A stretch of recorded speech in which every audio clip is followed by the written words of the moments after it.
ইতিহাসের পাতায় যিনি অনেক কিছু লিখে গেছেন, সেই আলোকে স্মৃতিচারণ করার মতো অনেক আলোচক এই মঞ্চে আছেন। কিন্তু আজকে তারা নিজেরাই বলেছে যে আমরা কিছু আজকে অন্তত আলোচনা করব না। আজকে প্রথমবারের মতো চতুর্থ দিনে আমরা একটু বড় পরিসর দোয়ার আয়োজন করেছি। ইমাম সাহেব আছেন, উনি দোয়া করবে, এটাই তার রুহের মাগফিরাতের জন্য কাজে লাগবে। সেই কারণে তারা বক্তব্য রাখেনি। আমরা আশা করব আমরা যতদিন বেঁচে থাকব ততদিন আমরা আমাদের প্রিয় নেত্রীর বিশেষ বিশেষ দিনগুলোতে আমরা তাকে সব সময় দোয়া এবং আলোচনার মধ্য দিয়ে তাকে আমরা স্মরণ করব।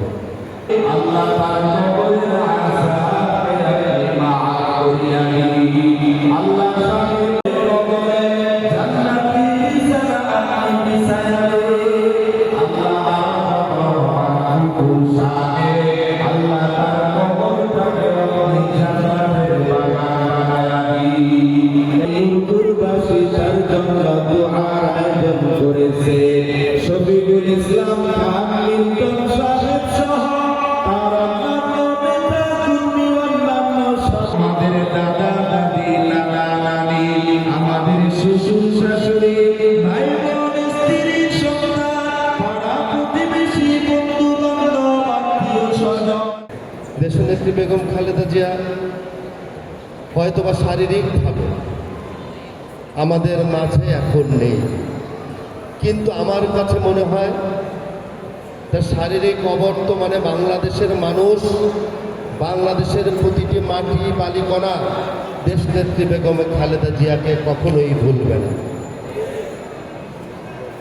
আমরা 31শে ডিসেম্বরে মানিক মিয়া অ্যাভিনিউতে আমরা তার জানাজায় অংশগ্রহণ করেছিলাম।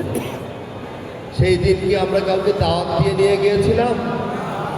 আজকে আমরা কাউকে এই মিলাদ মাহফিলের জন্য শুধুমাত্র কয়েকজন প্রতিনিধিকে বলেছি যে আমরা একটা দোয়া পড়াতে চাই আমাদের প্রিয় নেত্রীর জন্য। মুহূর্তের মধ্যে অত্র অঞ্চলের অনেক মুরব্বিয়ান এখানে উপস্থিত আছেন, যুবক ভাইয়েরা আছেন, পর্দার আড়ালে অনেক শত শত মা বোনেরা কিন্তু আজকে দোয়া মাহফিলে অংশগ্রহণ করছেন। আমি আজকে এই দোয়া মাহফিলে যারা অংশগ্রহণ করেছেন তাদের প্রতি সারা জীবনের জন্য কৃতজ্ঞ থাকব। এই কারণে এমন একজন মানুষের দোয়ায় আপনারা সামিল হয়েছেন, যে এই মানুষটি আমাদের জন্য বাংলাদেশের 18 কোটির অধিক জনগণের পাশে থেকে তাদের পক্ষে সব সময় কথা বলেছেন। 111 বলেন, স্বৈরশাসকের আমলে বলেন, প্রয়াত কয়েকদিন আগে যে সরকার ছিল তাদের আমলেই বলেন, তিনি সবসময় জনগণের পক্ষে।